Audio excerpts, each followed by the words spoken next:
Ayo berinvestasi akhirat, bangun rumahmu di surganya. Sempurnakanlah ibadah Anda dengan beramal jariah yang pahalanya tidak terputus hingga akhir kiamat dengan ikut berdonasi untuk pembangunan Masjid Agung Al-Akbar Kota Sorong. Assalamualaikum warahmatullahi wabarakatuh. Alhamdulillah. Alhamdulillahi ala ihsanih wa syukru lahu ala taufiqihi wa amtinanih. Wassalatu wassalamu ala asrafil anbiya'i wal mursalin wa ala alihi wa ashabih. Thumma amma ba'd. Jamaah salat maghrib rahimani wa rahimakumullahu ta'ala. Puji syukur kita hadirkan kehadirat Allah subhanahu wa ta'ala yang telah memberikan kepada kita begitu banyak nikmat. Dan di antara nikmat yang sangat agung adalah Allah masih mengizinkan dan memudahkan kita untuk hadir di masjid yang mubarak ini untuk melaksanakan kewajiban kita, melaksanakan sholat maghrib secara berjamaah. Dan alhamdulillah kita juga diberi kesempatan untuk bisa melanjutkan duduk di majelis ilmu yang mudah-mudahan duduk kita di majelis ilmu ini bernilai ibadah di sisi Allah Subhanahu wa ta'ala, menjadi pemberat timbangan amal soleh kita kelak di yaumil akhir. Amin ya rabbal alamin. Salawat dan taslim senantiasa kita haturkan kepada tauladan kita Nabiullah Muhammad sallallahu alaihi wasallam beserta keluarga beliau, istri-istri beliau, para tabi'in dan tabi'ut tabi'in, serta kita memohon kepada Allah Subhanahu wa ta'ala semoga kelak kita dikumpulkan di surganya Allah bersama dengan kekasih kita Nabiullah Muhammad sallallahu alaihi wasallam. Amin ya rabbal alamin. Jamaah rahimani wa rahimakumullahu ta'ala, ketika kita berbicara tentang cinta Allah Subhanahu wa ta'ala kepada hambanya, maka di sana banyak ayat ataupun hadis yang menjelaskan tentang amalan-amalan yang bisa menyebabkan seseorang dicintai oleh Allah Subhanahu wa ta'ala. Dalam sebuah ayat Al-Quran, diantaranya di dalam satu ayat Allah Subhanahu wa ta'ala mengatakan, innallaha yuhibbut tawwabin wa yuhibbul mutatahhirin. Sesungguhnya Allah Subhanahu wa ta'ala mencintai orang-orang yang bertaubat. Orang-orang yang bertaubat itu dicintai oleh Allah. Dan Allah mencintai orang-orang yang mensucikan diri, membersihkan diri mereka. Jadi ayat ini menjelaskan kepada kita taubat itu adalah salah satu sebab seorang hamba dicintai oleh Allah Subhanahu wa ta'ala. Taubat dari semua atau segala macam dosa. Dalam sebuah hadis Rasulullah sallallahu alaihi wasallam menjelaskan tentang orang yang dicintai oleh Allah Subhanahu wa ta'ala, bagaimana kedudukannya di langit dan di bumi. Dalam sebuah hadis yang diriwayatkan oleh Imam Muslim dari Abu Hurairah radhiyallahu taala anhu, innallaha idza ahabal abda nada Jibril faqala innallaha ahaba fulanan fa ahibbah. Jika Allah Subhanahu wa ta'ala mencintai seorang hamba, maka Allah akan memanggil malaikat Jibril alaihissalam, pemimpin para malaikat. Allah memberitahu kepada Jibril alaihissalam bahwasanya Allah mencintai hamba tersebut, mencintai fulan, mencintai orang tersebut. Maka Allah perintahkan kepada malaikat Jibril agar malaikat Jibril juga mencintai hamba tersebut. Maka Jibril alaihissalam pun mencintainya. Dan Jibril alaihissalam diperintahkan untuk menyampaikan berita ini kepada seluruh penghuni langit. Nada fi ahli sama annallaha ahaba fulanan fa ahibbuh. wahai seluruh penghuni langit dari para malaikat, ketahuilah bahwasanya Allah mencintai hambanya si fulan, maka kalian juga cintailah dia. Maka dia pun dicintai oleh Allah dan dicintai oleh seluruh penghuni langit. Qala alaihi salatu wassalam, thumma wudi'a lahul qabulu fil ard. Kemudian Allah tuliskan baginya bahwasanya dia ditetapkan menjadi orang yang diterima di atas muka bumi. Ini kalau seseorang sudah dicintai oleh Allah Subhanahu wa ta'ala. Semoga kita termasuk hamba-hambanya yang dicintai oleh Allah Subhanahu wa ta'ala. Amin ya rabbal alamin. Maka pembahasan kita pada malam hari ini terfokus pada masalah taubat, yang merupakan sarana agar kita mendapatkan kecintaan Allah. Dalam sebuah hadis yang sahih muttafaqun alaih, juga diceritakan betapa senangnya Allah ketika ada hamba yang bertobat kepada Allah dengan taubat yang benar, dengan taubatan nasuh. Dalam hadis riwayat Bukhari dan Muslim disebutkan, lallahu asyadu farahan min ahadikum birahilatihi fi ardi falatah. Sungguh Allah lebih gembira dibanding salah seorang kalian yang kehilangan, dibanding gembiranya salah seorang kalian yang dia berada di padang pasir yang tandus. Dia membawa kendaraannya, membawa ontanya, bekalnya semua ditaruh di ontanya tadi.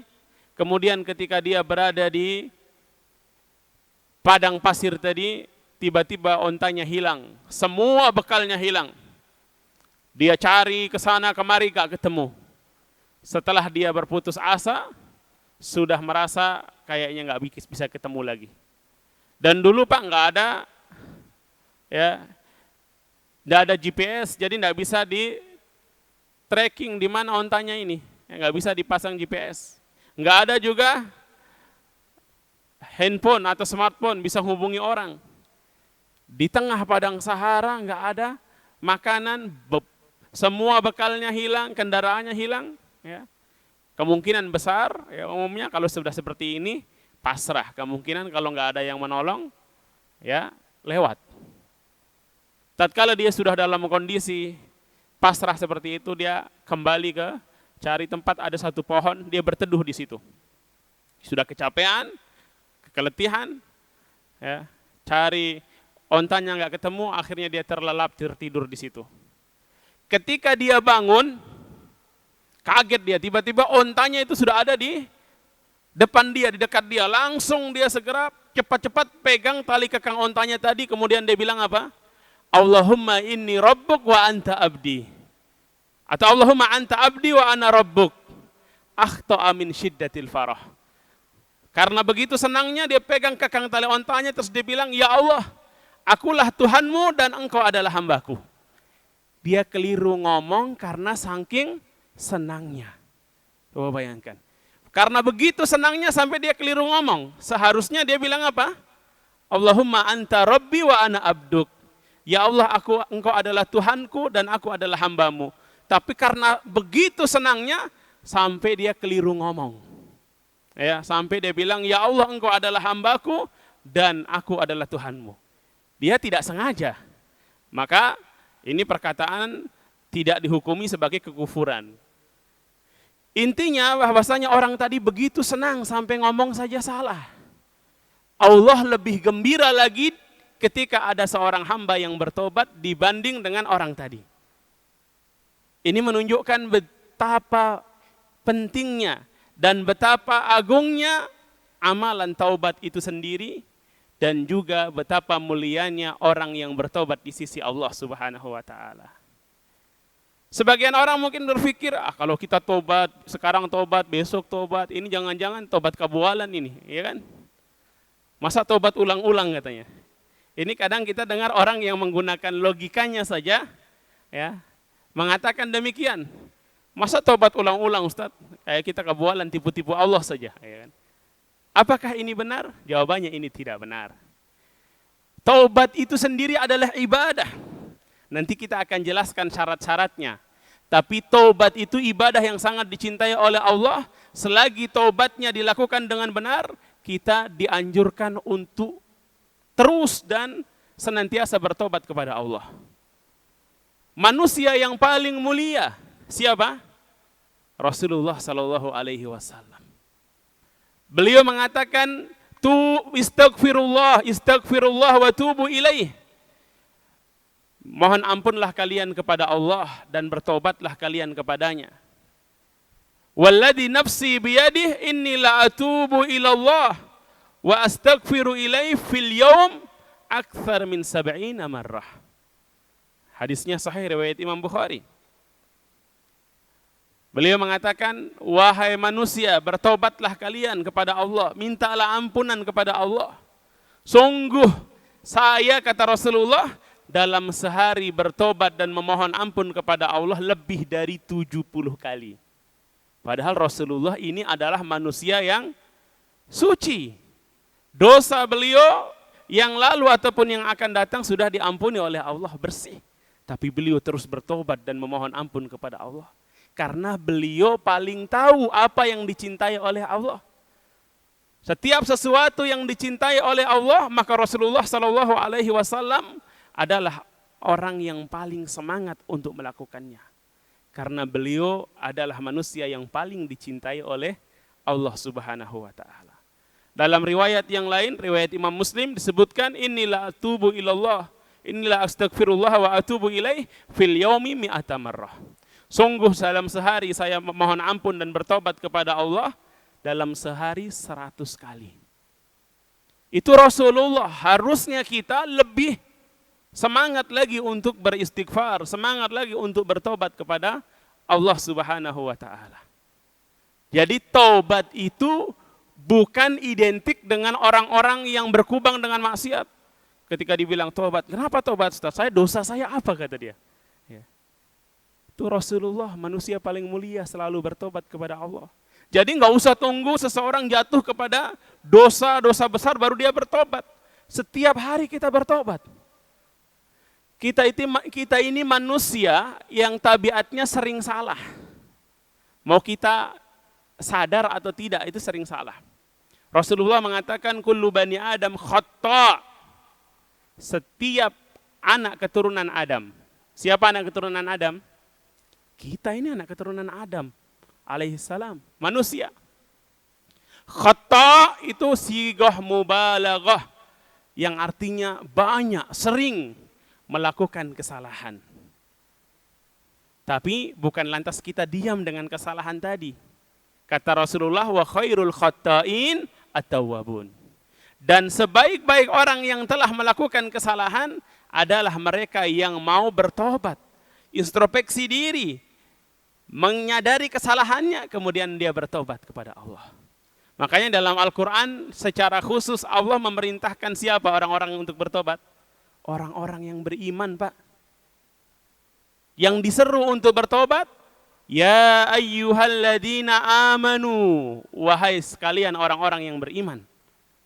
Bukan wahai orang-orang kafir, orang-orang fasik.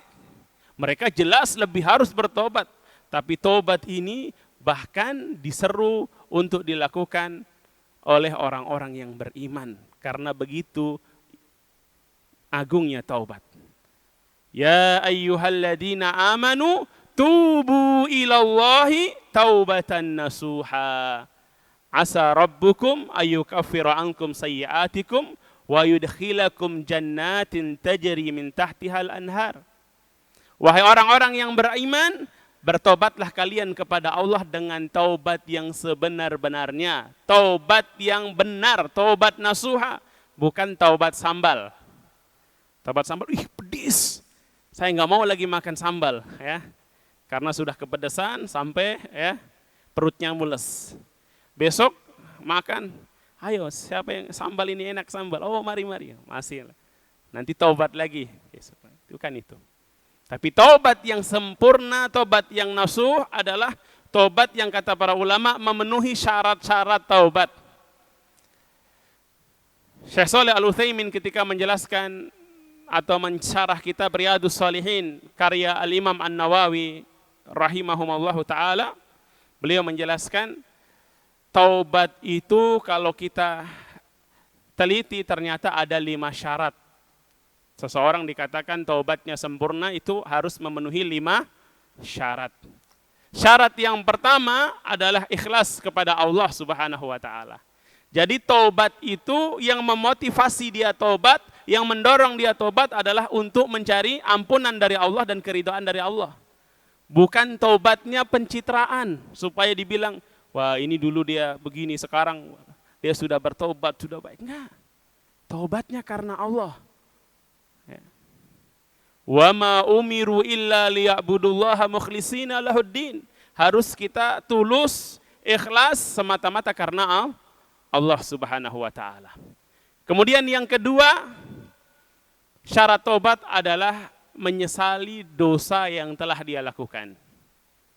Kalau orang tidak menyesal, dia nggak sadar. Kalau dia sudah menyesal berarti dia sadar kalau dia telah melakukan kesalahan, telah melakukan dosa. Orang banyak susah diingatkan untuk taubat, di antara sebabnya adalah karena dia mengira yang dia lakukan bukan dosa. Loh saya ini benar kok, kenapa dibilang harus taubat? Dia harus sadar dulu bahwasanya ini kesalahan dan dia harus menyesal atas kesalahan yang telah dia lakukan, atas dosa yang telah dia lakukan. Maka beranjak ke syarat yang ketiga, tidak cukup hanya menyesal tapi terus masih melakukan. Dia minum khamr, ya, kemudian dia setelah itu menyesal, nangis-nangis, tapi besok minum lagi. Ya, dan dia nggak meninggalkan itu, masih terus. Ya. Dia main judi, kemudian menyesal. Ya. Ternyata menyesalnya karena kalah. Iya kan? Bukan karena ya, menyadari itu salah. Dia menyesal, aduh kenapa saya kemarin main. Ya, ini kan hari sial saya, kata dewa, ini tambah parah lagi. Ya. Jadi dia menyesal tadi karena Allah, kemudian dia tinggalkan dosa tersebut. Kalau dosanya adalah selama ini dia meninggalkan kewajiban, dosa itu kan ada 2 jenis. Dosa meninggalkan kewajiban atau melakukan yang haram. Ya. Dua-duanya ini sama-sama maksiat. Meninggalkan kewajiban, selama ini dia meninggalkan sholat wajib. Maka kalau bertobat dia harus meninggalkan dosanya tadi. Caranya gimana? Bukan meninggalkan sholat lagi, justru dia harus sholat. Karena selama ini kewajibannya ditinggalkan, harus dipenuhi. Dia selama ini ya tidak membayar zakat. Padahal dia termasuk orang yang wajib membayar zakat, zakat mal. Hartanya banyak. Ya, dia pedagang, misalnya pedagang apa saja, hartanya ya, aset dagangannya sampai miliaran. Sudah dia miliki bertahun-tahun, 10 tahun nggak pernah bayar zakat. Dia mau taubat, hitung Pak, 10 tahun bayar. 10 tahun bayar. Kalau mau benar-benar bertobat. Ya.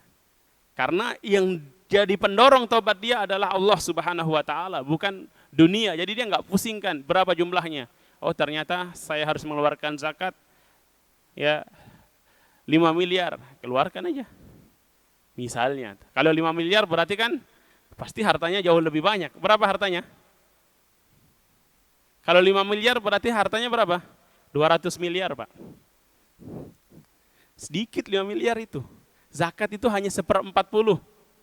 Ya, 1/40. Masih gedean apa yang biasa dibayar? Antum biasa bayar apa? Iya, masih gedean itu. Zakat cuma 1/40. Ya.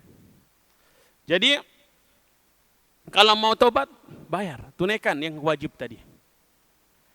Kemudian kalau dosanya adalah melakukan yang haram, selama ini minum khamar, ya, bermuamalah dengan cara riba, ya, berjudi, berzina, atau suka ya lihat gambar-gambar yang haram di medsos, ya, lihat orang, naudzubillah, aurat orang, lihat perempuan yang nggak haram, yang nggak halal bagi dia, ya, atau juga sebaliknya yang perempuan lihat ya gambar laki-laki, dia menikmati di situ, padahal tidak halal bagi dia, tobatnya tinggalkan semua itu. Tinggalkan dengan benar, tinggalkan, jangan ragu-ragu. Ya. Kalau ternyata susah meninggalkan semua itu kecuali dengan meninggalkan satu hal, tinggalkan. Kalau ternyata itu dilakukan di FB terus, setiap buka FB pasti buka yang nggak benar, tutup akunnya Pak. Tapi jangan buka baru lagi, sama aja. Ya, tutup akun lama bikin baru lagi ya. Malah dia kasih anonim ya, atau namanya yang nggak jelas ya. Wah, ini lebih bahaya lagi nih. Tinggalkan maksiat itu. Itu kalau hubungan maksiatnya antara kita dengan Allah Subhanahu wa taala. Tapi kalau maksiatnya tadi berkaitan dengan hak orang lain, harus dikembalikan hak tersebut. Kalau ternyata selama ini kita pernah mengambil hak uangnya orang lain, punya utang tapi dia nggak mau bayar, nggak ada bukti. Dia tahu dia punya hutang, tapi dia menang di pengadilan nggak ada bukti. Karena yang ngutangin ini orangnya baik sekali, nggak ada hitam di atas putih. Dia bilang nggak ada. Selama ini dia tidak mau bayar hutang tersebut. Datang minta maaf, saya kembalikan hutang Anda, mohon maaf, maafkan saya. Ya. Pernah menipu orang sampai hartanya diambil, kembalikan hartanya. Kalau enggak sah tobatnya, enggak diterima tobatnya. Ya. Kalau ternyata orang yang pernah kita tipu tadi sudah hilang, sudah enggak tahu kemana, mungkin sudah wafat, ya kita kasih ke ahli warisnya. Ahli warisnya juga enggak ada Ustadz, sudah cari ke sana kemari enggak ada. Kata para ulama, kita mohon ampun kepada Allah, kemudian harta tadi sedekahkan dengan niat untuk orang yang punya tadi. Mudah-mudahan dosa kita diampuni oleh Allah. Tapi berusaha dulu, cari dulu. Cari dulu. Bagaimana kalau bukan harta, tetapi hal yang lain, seperti kita pernah menghina dia, memukul dia, maka minta dia untuk merelakan. Kalau dipukul minta kisos, pukul saya Pak, saya asal Anda memaafkan. Kalau dia nggak mau, saya nggak mau pukul, tapi kok ganti rugi ya, ganti untung ke ganti rugi. Bayar saya 10 juta, Anda punya uang bayar. Daripada nanti di akhirat nggak ada lagi bisa bayar-bayar, yang bayar pahala kita diambil. Ya kalau punya pahala, kalau nggak punya pahala kita dipikulkan dosanya dia. Sampai orang tadi, orang yang punya hutang tadi, atau yang pernah mendolimi orang lain tadi, dilemparkan ke neraka, naudzubillah. Ya, jadi yang keberapa tadi? Ketiga, apa tadi? Meninggalkan dosa. Yang keempat adalah bersungguh-sungguh, berazam, bertekad untuk tidak mengulangi lagi. Untuk tidak mengulangi lagi. Harus ada tekad yang kuat dari diri kita. Kalau kita sudah bertekad, berusaha, ternyata kita ini jatuh lagi pada dosa tersebut, segera bertobat lagi. Jangan tertipu sama setan. Kemarin kamu sudah bilang mau sungguh-sungguh, sudah berjanji untuk tidak ulangi lagi, ternyata lagi. Ini jebakan setan. Kita meskipun sudah bertobat, bertekad, kita ini tetap manusia biasa, bisa jadi suatu saat jatuh lagi. Asal kita tadi benar-benar bertekad, benar-benar berjanji, berazam untuk tidak mengulangi lagi. Soal jatuh tanpa keinginan kita itu lain hal. Beda urusannya kalau kita berazam tapi azamnya begini. Saya bertobat sekarang. Ramadan saya tidak akan lagi minum khamar, tidak akan lagi mabuk, cap tikus tinggal, Tapi nanti lebaran baru kembali lagi. Ini tidak dianggap tobat. Karena dia tidak sungguh-sungguh bertekad. Dia ada niatan untuk kembali. Atau saya tidak akan lagi main judi. Kenapa? Modal saya habis. Beda hal nanti kalau saya dapat rezeki lagi, ya kita lihat, dia bilang. Ini enggak tobat namanya. Orang yang bertobat, dia tidak ada alasan dia ingin berhenti pokoknya karena Allah Subhanahu wa taala. Mau dia punya uang atau tidak, punya kesempatan atau tidak, ya kan? Sama dengan yang jomblo terutama, pacaran segala macam, saya berhenti tobat dari pacaran. Kenapa? Diputusin. Ya. Ntar kalau ada yang mau lagi pacaran lagi, ya ini nggak tobat namanya. Ya. Hanya karena belum ada peluang. Ya. Tobatnya tobat terpaksa. Ini nggak diterima tobatnya yang begini. Harus tobat dan bertekad untuk meninggalkan tobat tadi karena Allah Subhanahu wa Ta'ala. Ya. Harus bertekad untuk meninggalkan semua itu karena Allah Subhanahu wa Ta'ala. Kemudian yang kelima, tobat tadi harus dilakukan di waktu yang memang tobat masih diterima. Maksudnya apa? Tobat itu ada batasnya, Pak. Ya. Batas yang pribadi, orang per orang, dan batas yang umum. Yang orang per orang, masing-masing orang itu punya batas. Kalau sudah sampai di batas tadi, nggak diterima lagi tobatnya. Yaitu apa?